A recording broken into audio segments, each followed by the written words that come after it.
Hey, wake your ass up. Let's go. It's race time.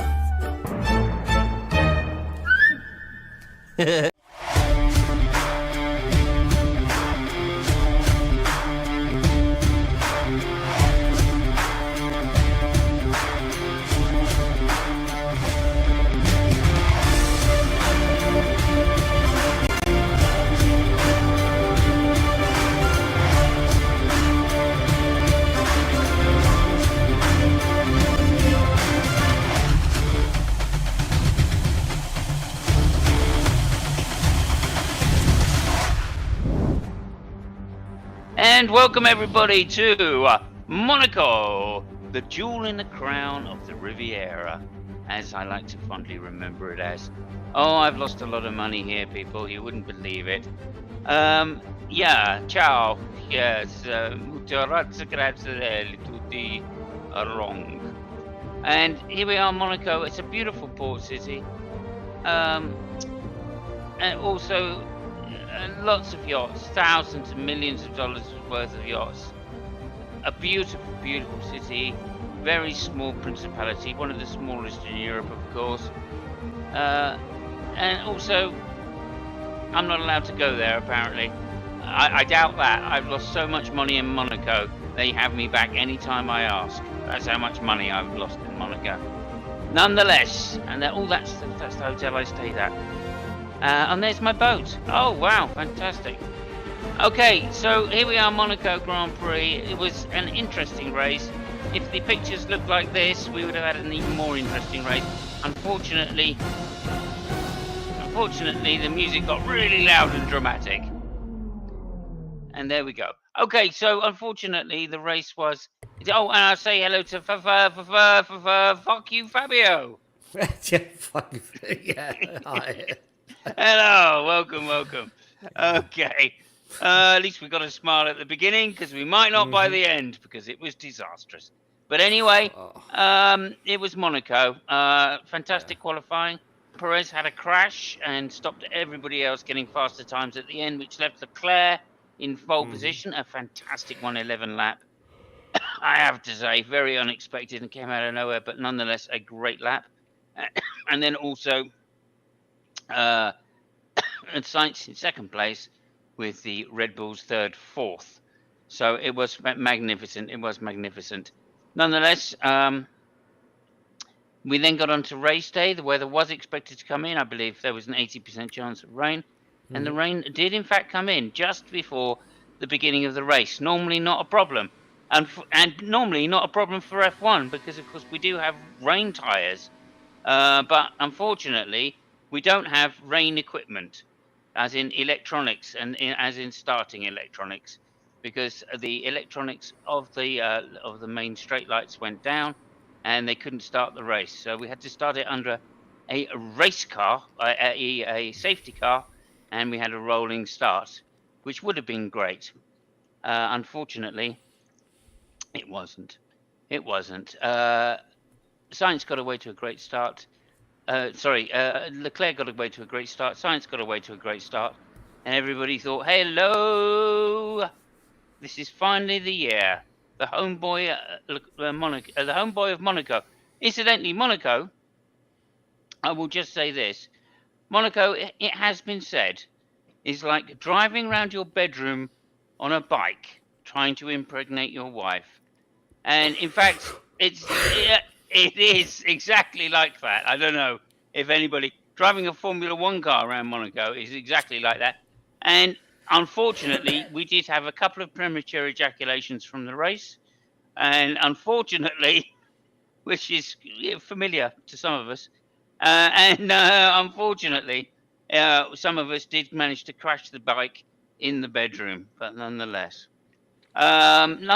here we go. So the formation lap went on for fucking ages. It wasn't just one formation lap, it was about 5 or 6 before, of course, they finally managed to try and get some kind of racing going. As I said, they couldn't trust the electronic equipment for the starting lights, so we never got a start off the grid. It was always a rolling start, and lots of people complaining, including Vettel, etc., having problems right at the beginning. Safety car comes in fact, They red flagged the lap because of the conditions got too torrential. I don't know why. I mean, they all started on rain tyres, extreme wets, as they call them. Nothing extreme about the weather, but nonetheless. Eventually, we kind of got some laps going. Nicholas Latifi crashed. Vettel found it very difficult, rubbed the barrier a couple of times. You know, thought he was going to find something. Also, Pierre Gasly had some scary moments. And oh, thank you for that. And also, by lap 12, of course, the weather had started coming out. People had started pitting, namely Gasly had come in for intermediates. He was considerably faster. This left to a slew of pit stops. And once Gasly got up to speed, lap 14, then Gasly was trying everywhere to overtake. And this then forced people to come into the pits. Mainly, we're talking about the important people anyway. Hang on a second. Let me go. Lap 17. Mainly the people we're talking about are Perez first, who managed to get an undercut. Sainz having said he would stay out for dries, or the straight to dries. Lewis Hamilton had a quick tangle with Ocon, unfortunately, which then ensured he would come into the pits. Eventually, the leader Leclerc came into the pits, only to get overtaken by Perez. Then Sainz came into the pits for his straight to dries change, which turned out to be the wrong move, and then followed straight after by Leclerc, which turned out to be the wrong move. Both Red Bulls managed to get by. But eventually, Verstappen came in from his intermediates to switch to dries, which turned out to be the right move for him, and he managed to get past. Leclerc, so that left the order Perez, Sainz, Verstappen, Leclerc. And there has been a lot said about the strategy of Ferrari. I think there are some excuses. Who was to know that the undercut would be so powerful for the initial change to intermediates, and the overcut would be so slow to slicks? Well, just about anybody that's been watching Formula One for the last 20 years. So why they did it, I have no idea. I am, as they say, really quite pissed.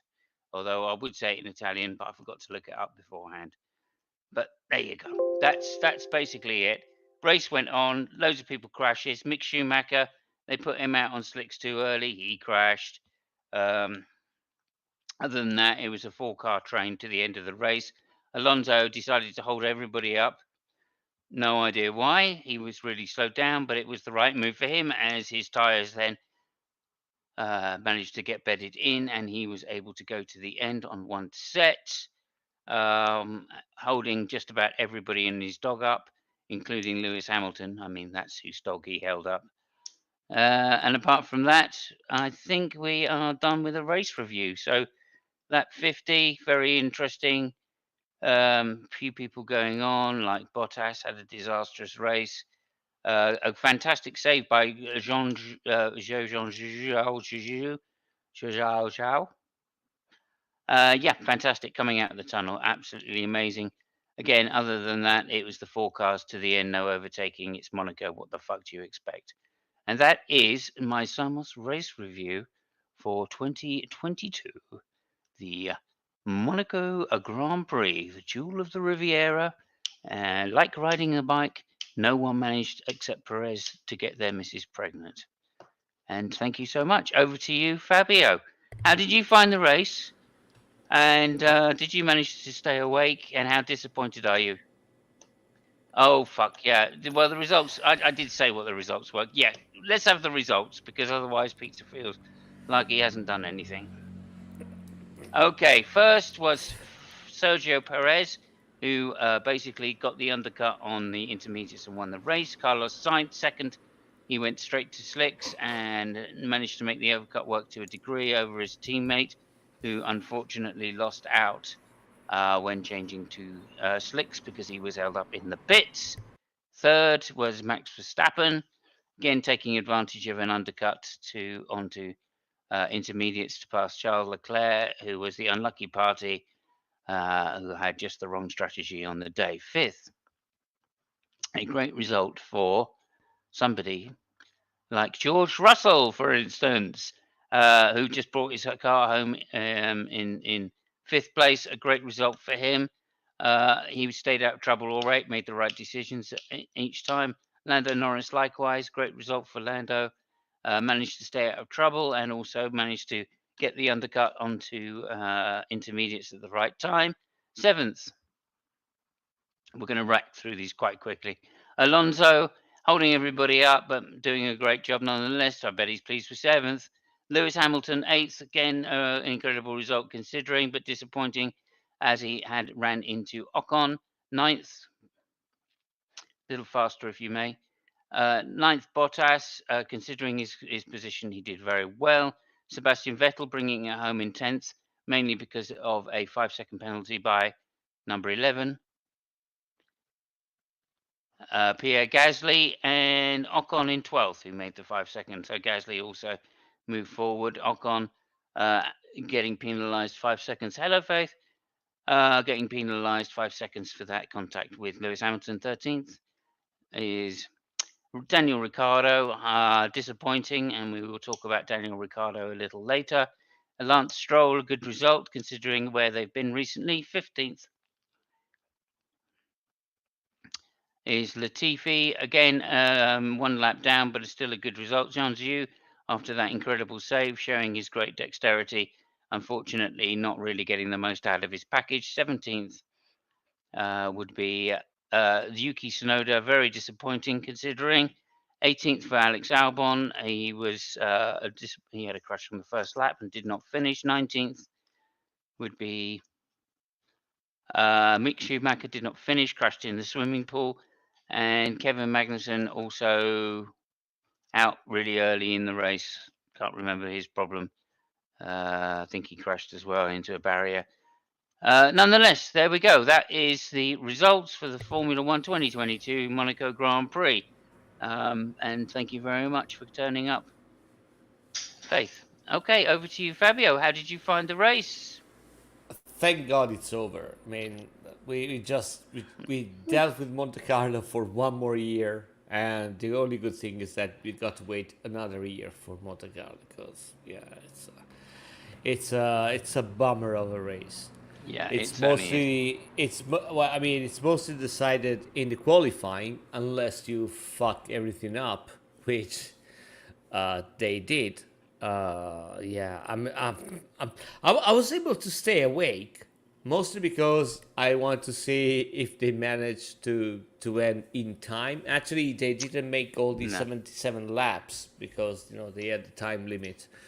So there was that, and the funny thing about the start, about the lights not working was really weird. But yeah, I mean, what can you do? It's Monaco, so it happens. They just do the things they want to do. They do the things their way. There are gonna be changes next year. Allegedly, mostly, mostly they'll have to pay money because up to now they just make the race basically for free, and they they can put their own sponsors on the track. Something's going to change for next year, but still, it's a really boring race. We know that. We've been saying that every time. Even more so this year with those, they're not cars, they're really like trucks, running in Monte Carlo. They're wide, they're big, they're heavy. It's impossible to pass. It was impossible to pass before, and now it's literally impossible. And I think Alonso showed it. I think Alonso had problems with temperatures. So he decided to say, you know what, I'm going to lap like 2 seconds lower than everybody else. Because, fuck everybody. They can't pass me. And he's right. He kept his position. And then easily as well. Yeah. Easily. Oh, yeah. Easily. I don't know. because it was a wet race, so they started with wet tires, and I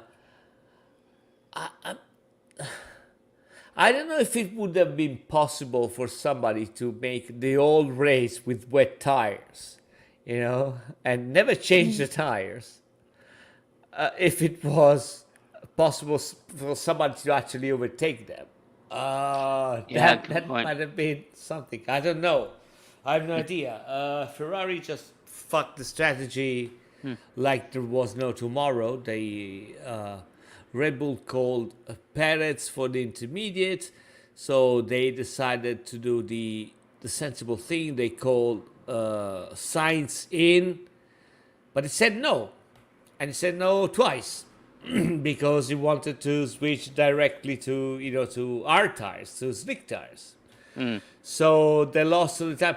I mean, we gotta give credit where credit is due. It wasn't an easy situation. The most difficult situation was when Gasly put the intermediate. They were looking at the times, and usually there is a difference between those tires of about 10 seconds, which wasn't there. Still, it was enough for for the strategy of Red Bull to work. Mostly because Sainz, said no, I'm gonna go ahead. He wasn't right. He wasn't even wrong because he kept his position. He started second and finished second. But what happened is that they decided to switch the strategy to Leclerc. So they called Leclerc basically 2 laps later than what it was supposed to happen. They should have called him. I mean, they should have called whoever got the intermediate tires the next lap that Perez. After Perez, they should have just copied and kept the lead, no problem, And that didn't happen. They found some traffic, so the overcut, which was more potent in Monte Carlo than usually is, it was undercut. No, the overcut. No, the undercut worked on the intermediates. You mean the overcut on the dries? Yes. Yeah. Yeah. So usually, I mean, it would have been something which was working, but it didn't because they found, I think, Albon or I think Williams. Sainz found a Williams on his. Anyway, I mean, it was really complicated. So it wasn't as easy as you might say after the race is finished. Still, there were at least a couple of mistakes that Ferrari did, and they lost 1-2, which was, again, I'm wondering if they just kept running with wet tires. I mean, what the fuck might have happened? I mean, you can see Alonso was riding, 3-4 seconds lower than everybody else, and nobody was able to pass him. And he had Lewis Hamilton on his back, which is not somebody that you say, oh, he's a slow driver, right? And even he wasn't able to do that. So I don't know. It was just it was Monte Carlo. I mean, what else do I have to say? Yeah, absolutely. Unless again, I don't understand why, as soon as Perez pitted, they didn't pit Leclerc. Just copy the strategy. That's what you do. I guess they were worried about Verstappen going long and doing exactly that, and then switching to slicks and getting the advantage. And I guess with the message that Sainz gave them about wanting to go straight to slicks, they were feeling, well, maybe the track is going to dry out quicker than it actually did. What I heard was the problem with the going straight to slicks turned out to be that getting temperature into the tires was extremely difficult on the wet surface, and in fact it took several laps to get the tires up to the speed where they were equivalent to the intermediates. Right. So not only did you lose through being slower than the intermediate tires, by the time you finally got your tires up to temperature, you'd already lost another 3 laps worth of time. No, you're right. The thing is that in Monte Carlo, you basically lose time when somebody changes the tire and he has free track ahead of him. So this is where he gets time. But if I put slick tires, and yeah, okay, they're hard to get to temperature. I get it, but still, I'm in front of you. I mean, you can be faster as much as you want. You can be 3 seconds faster. You're never gonna pass in Monte Carlo anyway. So I have all the time to warm up the tires because it is physically impossible for you to pass. There is no space. There is no way you can pass. So yeah, I don't know. It was quite mental, and if you see the times, they lost the time not when they were racing, but basically when they changed tires. So I mean, I don't know. I think that Ferrari had a plan, but it just went south when Sainz decided, no, I'm not going to change the tires. So that threw a big cog in the machine because I think so. Yeah. Red Bull made his strategy, and Ferrari really didn't properly reply to that. And it was okay for Sainz to stop because he was the one supposed to cover Perez.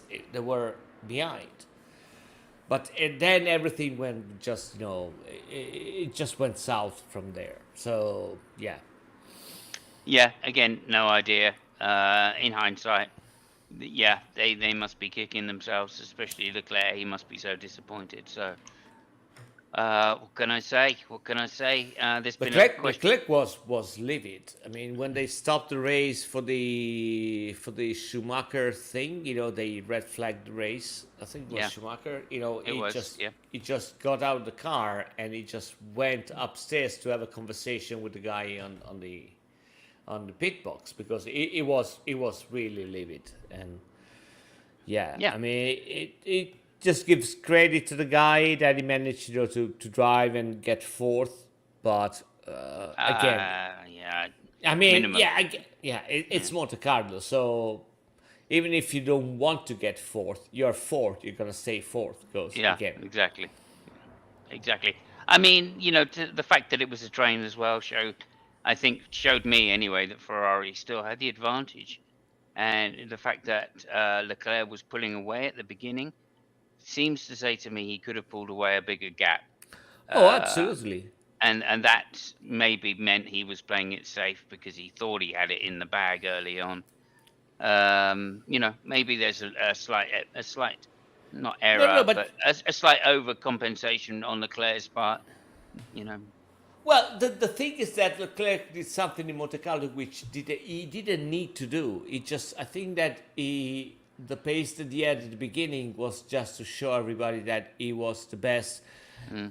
That day, the car was fast. It was in the zone. He had a fantastic qualifying. So he actually raced faster than he needed to be. I was actually on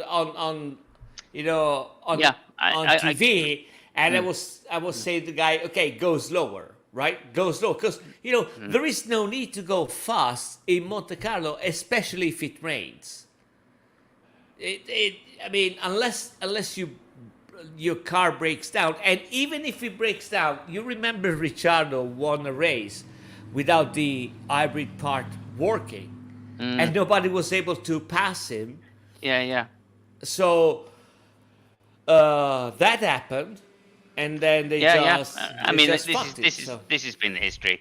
Of course, Mansell Senna as well. Senna on very old tyres, going virtually the full distance, and Mansell catching him up in maybe 5 laps, and then not being able to overtake him for 10 laps. But yeah, okay. I mean, fair enough. I think again, in hindsight, if Leclerc had pulled out a bigger gap at the beginning, then things would have been very different. He would have had a lot more strategy to play with. But how is he to know that his team were going to fuck up the strategy? Yeah, and I mean, why take risks in Monaco when it's raining? When again, there is a real danger of going to the barriers and end your race. So I get that part. The thing that I get is the strategy, and again, I think they made a mistake in Barcelona too. So what Yeah. I'm afraid of is that, so this is not 2000, what was that, 2005 or 2004 when Ferrari had, no, 2005. I mean, when you have an amazing car and a fantastic driver, I mean, the 2005 Ferrari, I think it was 2005, and Schumacher were basically unbeatable. So you can win, the championship that way. The car is good and the driver is really committed, but they're not in that situation. So they also need strategy, and that is something which has been severely lacking right now. And Yeah. I'm worried Especially, would be, yeah, worried is not the right word, but I'm really puzzled. If they want to win the championship, everybody's got to up the game. The way that Leclerc does, because Leclerc is driving faster than the car, and the car is a good car, but he's driving, he's okay. over driving the car. And everybody has got to step up to his level. Yeah, I mean, I would just add to that slightly. Oh, hello, Benna. Nice to see Hey, you. Benna. Thank you very much for coming by. We really appreciate that. Um, yeah, I'd like to also just add in you're up against Red Bull, who are master strategists. So you're going to get thrown the curveball every single time. You got to be on your game on strategy against Red Bull, and Yeah. you only have to do the basics. That's what you Yes. have to do, right? Right. I think Ferrari need to commit to Leclerc. This is my own personal opinion. They need to commit to Leclerc and not start trying to out second guess the fact that Red Bull are going to use two drivers just to beat Leclerc, because that's what's going on. They don't give a fuck about science anymore. It's just about Leclerc. And if Les Leclerc gets given priority on strategy every single time, regardless of position, then whatever. And I disagree.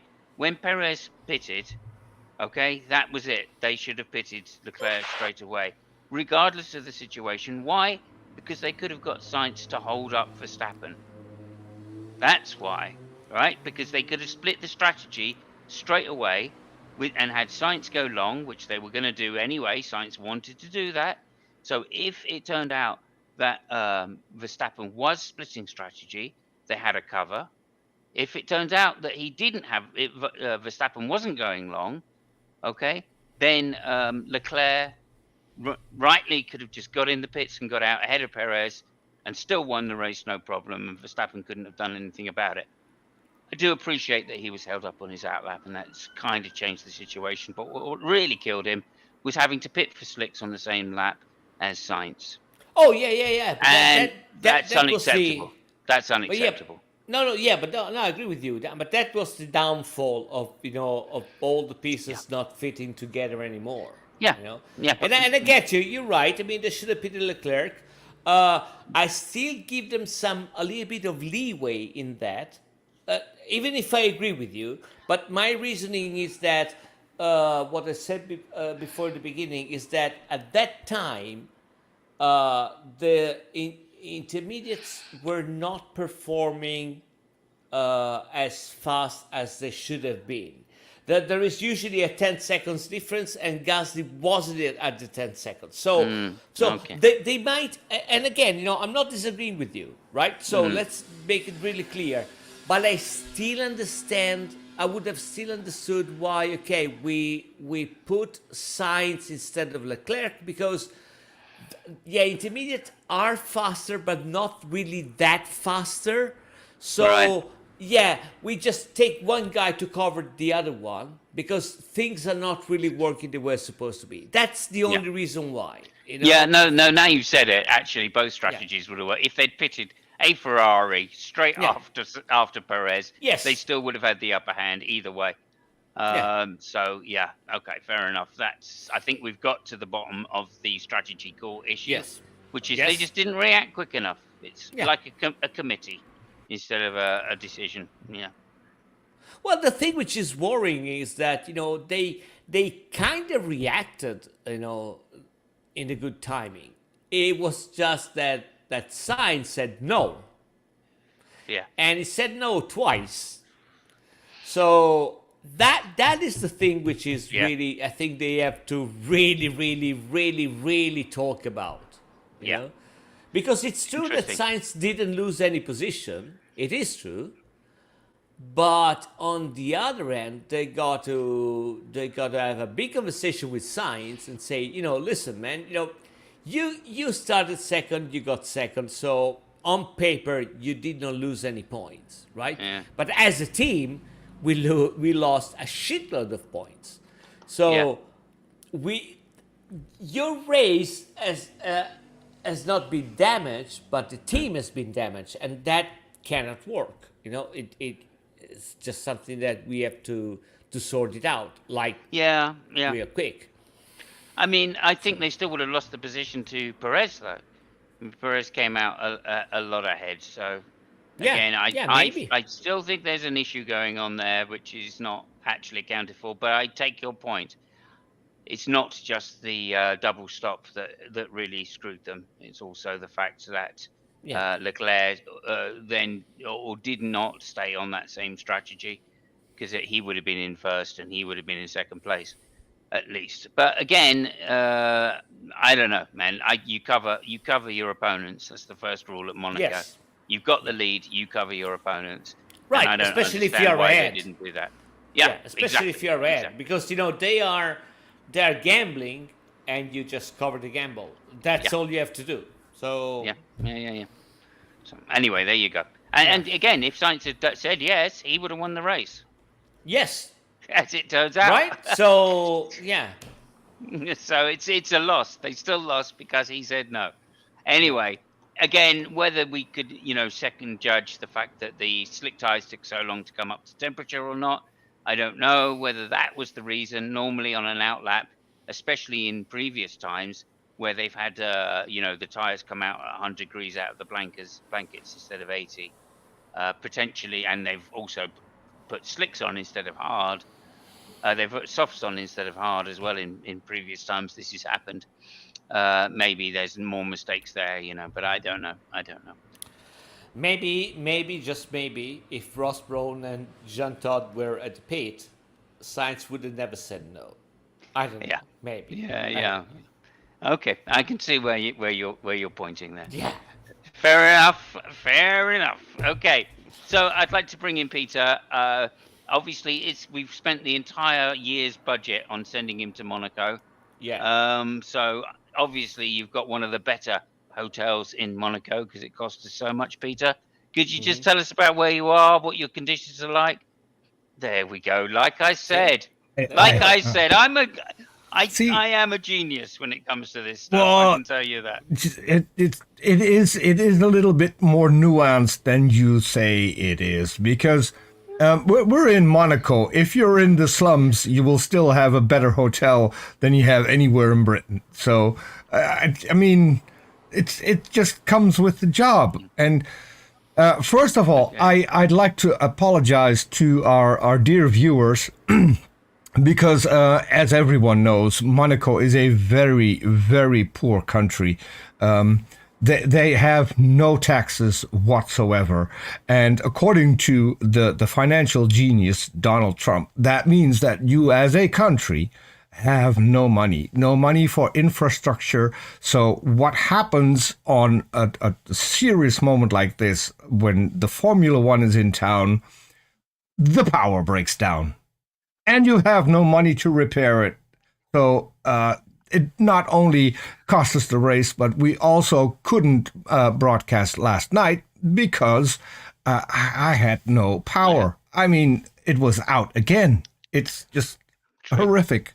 But Very true. I don't see the complaining of the race. I mean, granted, we could have skipped the race and just end it on the tunnel entrance at the end of Q3. Because we had the podium. We had Perez crash into the wall, then we had Sainz crash into Perez, and then we had Verstappen, who just could brake in time, so we had the top three right there. the entire race was unnecessary because it was already laid out. I mean, God interfered with the qualifying and basically set everything up for the race. But yeah, okay, so I do have a few things regarding what has happened here in the past weekend. So let's go to that. While in Monaco, I tried to shop for a new car, and what else would you want than a second-hand Mercedes? I mean, I found this on a shady lot. You can see that in the background still. It was a very shady lot. I thought that Force India bought all of them, but yeah. No. Apparently, okay. one was one disappeared somewhere. I don't know. Okay. I don't know. Okay. But I thought a Mercedes, but on closer look, when you look at the steering wheel, do you see it, Fabio? I have never seen that. Rusty bolts on a Mercedes. We don't make mistakes except for the bolts we use, which would explain... No. That is not a mistake. I don't know what the fuck it is. It's not a mistake. No, they but don't make mistakes, so... Yeah, I'm not entirely sure. Well, in the end, I didn't buy a car. Who did buy something is Günther Steiner. He was really proud. He did a photo shoot with his new boat, apparently for Aldi in the UK. I had no idea. But a very nice boat. I mean, and then Leclerc. Should we mention Leclerc? I mean, if you have to, but there was a tweet, and it said, "Driving for Ferrari isn't stressful at all." Charles Leclerc, 24 years old. I mean, you can see it. He just looks fabulous, even after everything. Then... Sorry to interrupt you. Just quick, because talking about tweets, there is another thing which has to be said, that PR in Ferrari are fucking ridiculous. They made a tweet that said, "Oh, what a wonderful double pit stop, Forza Ferrari." Yeah. And people piled up on them, and rightly so. I think the most gentle comment was, "You're fucking idiots." That was the most gentle one. Yeah. So please go ahead. So Prix and Ferrari, Well, another thing that I saw, at least, was really, really doing well on Twitter was one tiny screen grab from the Formula One, which is this. We had the head of the field on one end, and then we had the Alonso train on the other end. And so there are rumors that Alonso might not be on the grid next year. I know he has said he's not going to leave Formula One yet. And that is correct. That is correct, because he will stop as a driver and he will be employed by the FIA. And because there are also complaints about the Aston Martin safety car. So next year we will have this. It's the end of all complaints. They will finally have a safety car that at least can pretty much keep up. So that is what Alonso is going to do. Then we had... Yeah, go ahead. Alonso this year has been pretty fast. I think that if he gets on the safety car, there might be some people not able to keep up with the guy. So, well, at least then they won't complain about the tire temperatures. Fuck no. I mean, then that... I can think of about 2 or 3 drivers which we complain about the opposite. Yeah. And then there was another one, and I put this in at a very late time, so you don't have sound. The people will have sound, although there's not much sound as it is. This was a tweet: when you lose your parent in the supermarket, and I thought it was brilliant. Mick Schumacher. Where's my daddy? Where's my daddy? There he is. So apparently that was the thing. Okay. So let's stop that one and go through our... This was a thing. Did you see that? I heard that Lewis Hamilton got with the butler and he got a present. Oh yeah. And not just a present. Signed to Lewis and Very special you can present. put it either in your apartment or motorhome or something. So just a small gift, you know. Not that area don't have stuff to remember you by, but this one. What were you doing? Where is this? Colorado. Crashing up in Colorado. Yeah. So good. Hope you like it. I love it, man. Thank you so much for that. Take it. Cheers, dude. This is the one you sold for like. We sold over 5,000 of those. Made 50,000 for charity. Amazing. In 24 hours. It's amazing. Yeah, crazy. I think I'll get the sticker of me sitting here. Yeah, you could do that. Yeah. That was a good fishing rod when you're there. Yeah. Next time I'm in Colorado, I'll get my buns out and repeat the same image, and then send you one. Okay, so obviously that was the talk of the town. Bottas gave Lewis a nudie to hang on his wall. Yeah. I mean, how's that for friendship? I mean, Lewis has never seen, a Bottas back in Oh. all his career. Usually that was the other way around. So maybe Oh my god. that is why I said it. So I mean, see, this is how my B side looks like. So there you go. Well, and as expected, don't do this in Formula One because people will run with it. And during the race, they ran with it. And they made this. I thought it's brilliant. I thought it's just fucking brilliant. We have Rain and we have Bottas. But other people chimed in. So there was also this one. So I'll Yeah. Yeah. I'll enlarge it a little bit. And What can I say? as the I guy, don't know. Say nothing. yeah, Okay. better say nothing. So, yeah, that was I do basically have it. if you notice, I do have very green fingers. Yes, you really do.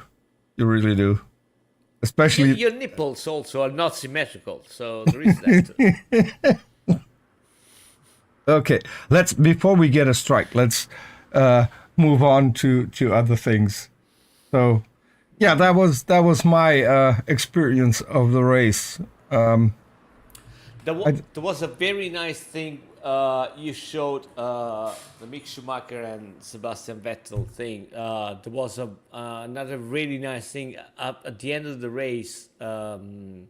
Sebastian went to Charles Leclerc, which was destroyed, and he actually went there to console him. He had a quick chit chat. So that was a very nice gesture from Sebastian. And I mean, it's Sebastian. So if it would have been any other driver, you might have said, nah, it's doing it on purpose because he destroyed the guy. I think Sebastian is a nice enough guy to having done that, with a good intention. So that was a nice gesture from him. Yeah, indeed. And I think generally, again, Leclerc is the pacey pastry. He's known on the grid as being one of the more, what can I say, generous drivers. Yes. In terms of, you can race side by side with him. And Vettel had that same attitude as well. So again, I think those two getting credit from somebody who's been in that position himself and has a similar outlook to driving and safety on the streets. I think that's congratulations to Seb for that. Can you imagine if what happened to Charles would have happened to, say, Alonso in Ferrari? I mean, Yeah. can you just picture what might have happened? Yeah. We Let would me have, see. I'm guessing he would say something like F2 strategy. yeah. Yes. While in the car, and then elaborating on it the moment he gets out. I mean, Likewise, Alonso, like Vettel, was out driving the Ferrari, I felt. Yeah. And, I don't want to see this happen again. Again. Mercedes, suffered with making bad strategy calls against Red Bull. They need to learn, and they need to learn fast. Mercedes turned it around, so they actually had at least the same kind of chances, or at least recognized the counter strategies and were able to put them in place quick enough if they were going to do counter strategies, or recognize what the correct strategy was, more importantly, didn't second guess themselves, and then just did it. Now, I know you're saying once again, you've addressed that point already and said if Sainz had just done what he was supposed to do, Oh. potentially it could have been a different result. And I agree, that is absolutely 100%. But I don't think, Ferrari's still got to take blame for not getting Sainz to go along on the strategy, or not at least recognizing when Sainz said, no, I'm not going on to this strategy, I'm going the counter strategy, to say, okay, that means we have to slip Leclerc to the other. Right. You know. No, but and again, I might surprise you, but I totally agree with you. There is one thing that sometimes we, I mean, at least me personally, we don't give too much credit. Is that you think of Ferrari as the historic team and all that shit. Actually, the people on the pit are quite young. There was a process where they changed everybody, like 2-3 years ago. Yeah. So But twice. in terms of experience, they're not up to par with Red Bull. I think that so. Yeah. I think that the worst strategies yet they have is in Mercedes. But for another set of reasons, because they've never been really good at strategy, because they never needed that. Red Bull, the master, still got the old guys, so. Well, I mean, in that, but let me say, and I'll be really brief. Let me say that in that battle, Ferrari really has to up the antes a lot. And when I said before, I was only half joking when I said before, oh, I wonder if Ross Brown and Jean Todt were at the pit and asked Sainz to stop. It was just only an half joke. If you get, it goes from, to what you said before. Absolutely, 100% agree with this. Okay, look, one of the things we know about Red Bull, and the reason they're able to pull these strategies off, is because they have at least 2 cars that are under their direct control on strategy, with no questions asked. Right? We know that Max is the number 1 driver. Right, Perez may have won this race, but that was a team strategy to take points away from Ferrari. Okay, and there is a gamble. If Ferrari had have reacted properly, then they would have taken points away from Leclerc. Now, okay, and they knew that. That's the point. Red Bull fucking knew that. So Ferrari had every chance to know that that's the situation and to make the right strategy call. Now, either strategy call would have worked. What I'm concerned about here is that Sainz is not the number 2 driver. Now, normally, in times past, that's where Ferrari shine. They've always had a number 1 driver. They've always had 2 cars driving the strategy for that number 1 driver. For some reason, they don't right now. There is another point which I think it's really worrying, is that Red Bull's strategy wasn't something unheard of. Yeah, it's not like they put a super duper trick like changing tires 2 laps into the race or something. Okay, what the fuck are we going to do now, right? It was just plain vanilla strategy. They changed the tires only after somebody else put the intermediate. There was Gasly already on the Gasly. track. Yeah. So it's not that they made something, super incredible and say, okay, Yeah. what the fuck are we going to do now? It was just really, really, really plain. Oh, of course they're going to do that. And not being able to react to something which is, it's not really a strategy. It was something that you were expecting and still falling for it. That is Yeah. what is worrying me. Yeah. This is the part which is really crazy. And That's what I'm saying. And it's even beyond the 1-2 driver, which you're right. But it's even beyond that, because they should have people on the pit that they have got the authority, that if I tell you to stop, you got the driver has to trust them and tell him to stop. Let's face it, Sainz is not Schumacher, right? Schumacher was the guy which was able to or like Senna, was the guy, a little bit less Lewis, I would say, but even so, Lewis. And remember, Yes, yeah. let me get in there. Remember, Lewis was told to come in. He said no, right? And then they told him the next lap, no, come in. Right. And he came in, right? Right. Lewis would do what his team told him on strategy because he knew they had the information. And as much as you can call it from the car, no one is that good. Right. No, but I agree with you. And, So, and even if totally, and yeah. even if Lewis is not, I don't think it was. Let me put it this way: a driver which had a complete vision as Michael or Senna. Or It's Alonso, good. yeah. I'm not saying it's good, but I think that those two guys were a little bit superior in that aspect. Yeah, I agree. But still, even just for the fact that he's been racing F1 like forever, he has that vision. So Sainz is not on that level. So Sainz has to be spoken, and even Charles. But I don't think that Charles is a problem. But they have to be put in the position. They have to talk with the guy and say, "Listen, you're not to that point.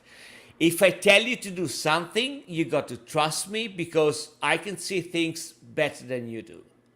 So yeah, I completely agree. So yeah, But- I think that there is an issue. Even the 1-2 driver, it is one issue. I agree with you. I think that in Monaco, the biggest issue was the fact that the pit is not. It looked like it didn't have enough authority on the drivers to tell them, "No, we know what the fuck is going on, right?" Yeah, and yeah. You don't. And just another quick, sorry, Peter, just a quick point. Yeah, go ahead. When Gasly was going fast, he was behind people overtaking, right? You needed team information to get Yes. to the fact that how fast he was actually. Of course, Red Bull probably had access to that information, so they knew. Everybody, No, not everybody, because if you're just going by lap times or sector times, you couldn't tell.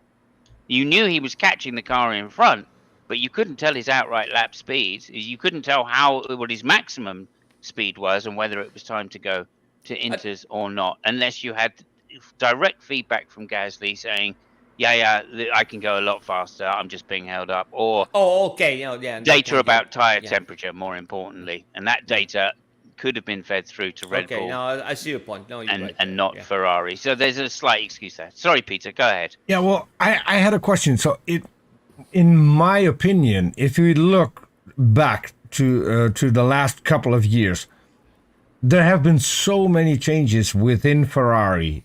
If alone the team bosses coming in, going out, coming in, going out. If you have a team, you have to get acquainted with each other before you get the well-oiled machine, and then you can find the pinpoints where you need to improve.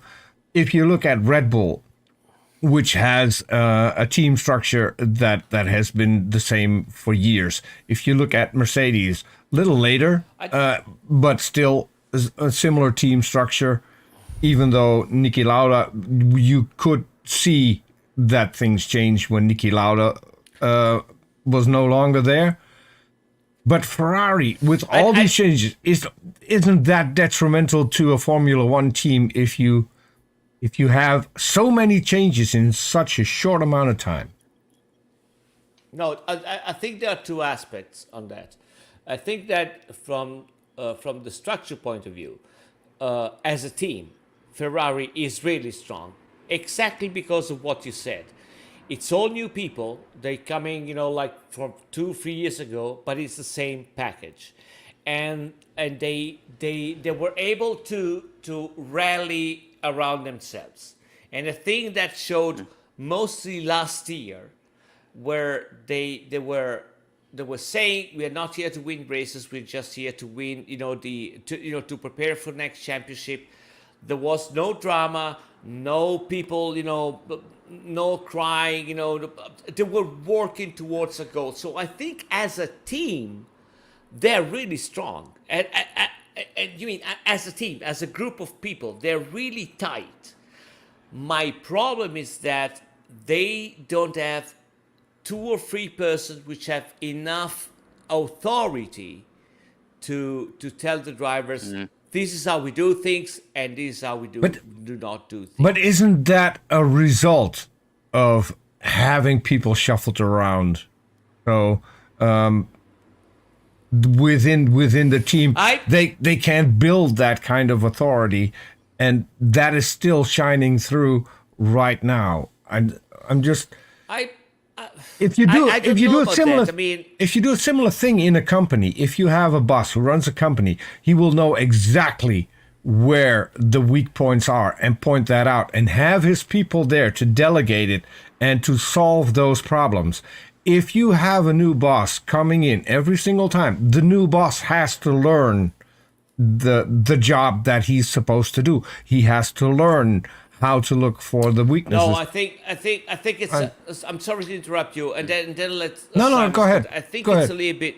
I think it's a little bit different. So let's start from the fact that when you put a driver in a racing car, that guy is the most selfish person you will find on earth, right? Every driver. And has to be. They have to be. Yeah. So every driver, they think that the best ever which has been put in the car, and they are the gift from God to that car. That is the attitude, and it's the proper attitude. So the problem comes that you got to educate the person that when they hear that voice in that helmet, that voice is God. And however and whatever you think about yourself, he knows shit that you don't, and he's there to help you. So you don't say no to God. That's the problem. Yeah, I mean, And- we have with the Lewis kind of comparison. I hate to keep going back to it, but Bono used to say, "Hey, Lewis, this is what we're going to do." They'd have a discussion about it, and then if Lewis got the wrong idea, then the next message would be, "Hi, Lewis, it's James. We're doing this." Right. Okay, and that was Lewis's. All right, I know this is coming down from the top, so yeah, fair enough. And I've got to say this now, Bonotto, and we talked about it like 2 years ago. And I said it. So You know what I'm going to say, right? Yes. Yes, Go. you did tell us that. Hang Go. on, I've got a problem here. They're promoting an engineer to a leadership role. That may not be the most beneficial thing, because the direction for leadership is different from the direction that you need in engineering. And this may be a weakness showing. Again, I would also say, why is Carlos Sainz not written in as the number 2 driver? I have no idea. I can't understand this. Into my head, I've been watching Ferrari for 40 years. They've never had an equal structure in drivers. That's never been their philosophy. I can go back even before my time into the 50s and 60s, where there are direct quotes from Enzo Ferrari saying, "I will say who the driver is that's going to win, because I am Ferrari." Okay, so I just don't understand this. I can't get my head around this new ethos about how Ferrari move forward and whether it's the best for them. Red Bull don't do it. Red Bull have had a number 1 driver for 6 years. at least, right? If not before, longer than that, right? All through the Vettel years, Mark Webber was never told he was the number 2 driver. He was certainly shown in every respect that he was the number 2 driver. Anytime new parts came in, they were never given to Webber. They were always given to Vettel. Whenever there was a question of one of them going first, it was Vettel. When they crashed together in Turkey, I think it was Turkey, that time, who was told off? It wasn't Vettel. I can assure you about that, even though it was his fault. Okay, so just saying, if you're going to play against Red Bull, why not play to your strengths against them? And one of Ferrari's strengths has been to have a dictate from up above, which never gets questioned, right or wrong. Because Horner is not an engineer, Wolf is not an engineer. And even when Ferrari had Ross Brawn, his boss was Jean Todt, and Jean Todt had the complete De Montezemolo, which was the president, had completely faith in Jean Todt. So whatever Jean Todt said, it came from the top. So yeah. It's that kind of thing which I think it's missing. And I've seen personally in other branch of motorsports, and there is a problem. It is a big issue. It is a big issue. So I don't know. It's yeah. I think they will have to deal with it. Hi to Kevin, by the way. I just want to put that up because we have a new viewer here. Thank you very much for stopping by, Kevin. Really appreciate it. It's good to see you. I hope you're doing well. Okay, Peter, anything you'd like to finish with? Because I think it's time we wrap it up. Yeah, one thing, and that is really annoying, and they brought up a tweet from some guy who used to present Top Gear. I forgot his name. Some old guy. Clarkson. Jeremy Clarkson. Now you're ruining my joke. Anyway. I didn't know you were making a good joke even. I mean, that's how little the setup is, right? I just wanted to say the guy who's no longer with the BBC. Listen, Peter, we gotta give you a flag. Yeah. Right? So when you started to make a joke, you just wave the flag like this, so we know that the joke is coming and we're not going to ruin it. Because apparently that's the only way it's gonna work. Yeah. I got one. Yeah, there you go. Hold on. Let's just move your head, do something. Yeah. There Oh my God. That's right. A joke is coming. Sorry. Yeah. No. But also, this channel does not represent the views of some of the people on it. Yeah. Okay. So Go ahead. So he put out a tweet. And this is in line with Clarkson. You don't understand the humor. But, okay, so he put out a tweet in 2016 saying, I know how to drive in the rain. You know how to drive in the rain. We've got Formula One drivers who apparently aren't able to drive in the rain. I really wish we have the top drivers on the planet, apparently, according to the FIA. Let these guys drive in the rain. They will probably, some of them will fuck up. But they should be able to drive in the rain. The whole thing with all the safety cars, I don't get it. I don't get it. I really wish they would step away from that.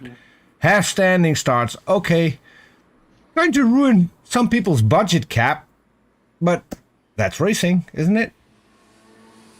Yeah, I don't know. I don't think they know what they really want at the moment, either the FIA or FIM. I really don't think they know what they want. They're all heading in slightly different directions.